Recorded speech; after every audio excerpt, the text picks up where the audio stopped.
You are listening to Radio Long Island City, recorded at our studios near Hell Gate, 9 kilometers north of the Harbor Hill Moraine.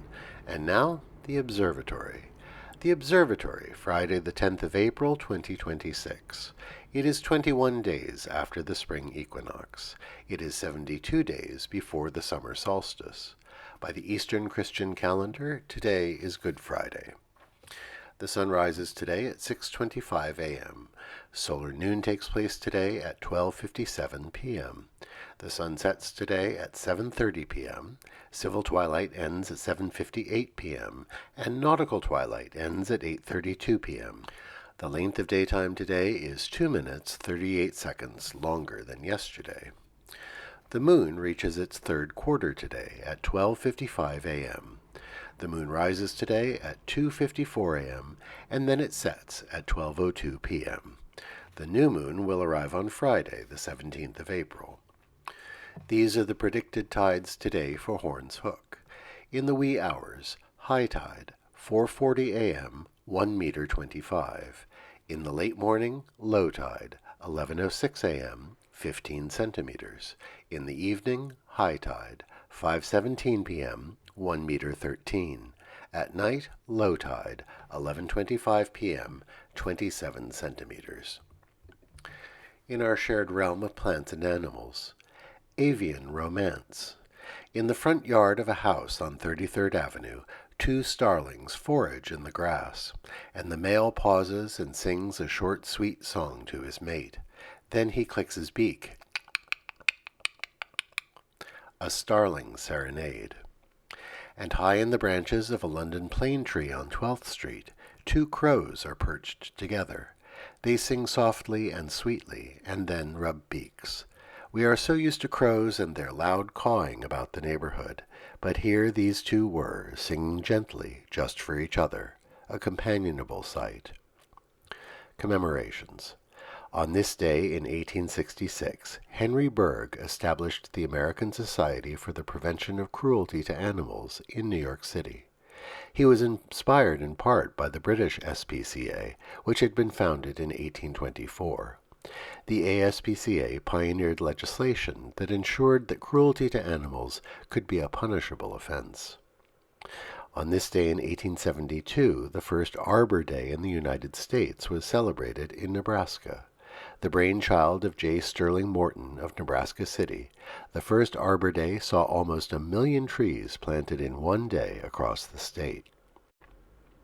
On this day in 1925, F. Scott Fitzgerald's novel, The Great Gatsby, was published by Charles Scribner's Sons in New York City.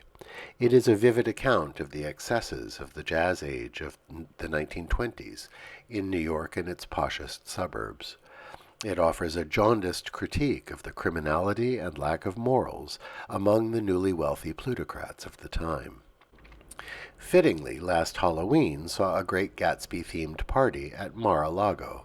One presumes the wealthy guests enjoyed dressing as flappers and had not actually read the book. Or perhaps irony is not their strong suit.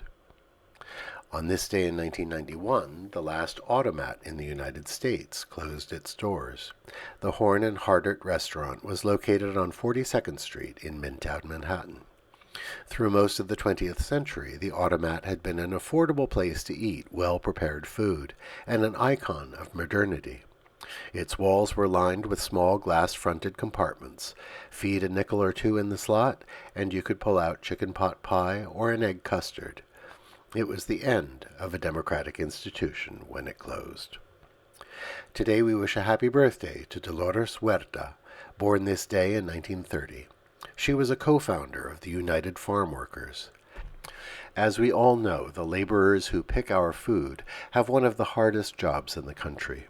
Because they often have to travel to follow the harvest, it is hard for them to organize and enjoy the benefits of union membership. The United Farm Workers famously sponsored a successful consumer boycott of table grapes in the late 1960s to raise awareness about workers' conditions. And at the conclusion of the boycott, Huerta negotiated with the grape companies to raise wages, add safety measures, create a health fund for workers. Today, Huerta is an honorary co-chair of the Democratic Socialists of America. Happy birthday, Dolores Huerta. We also wish a happy birthday to Anne Lamott, born this day in 1954. Based in Marin County, California, she has written many novels, as well as nonfiction books that draw from her experience with single motherhood, alcoholism, depression, and Christianity.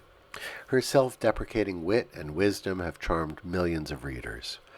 Her book about the craft of writing, Bird by Bird, takes its title from a moment in her childhood. Her grade school brother had delayed writing a research paper on birds that he'd had a whole term to work on. The night before it was due, he was in tears at the kitchen table, with a stack of bird books and nothing to show for it. Lamott's father said to his son, "Bird by bird, buddy, just take it bird by bird." The secret to writing. Happy birthday, Anne Lamott. Alternate side of the street parking is suspended today in New York City for Orthodox Good Friday. And that is the Observatory, Friday the 10th of April, 2026.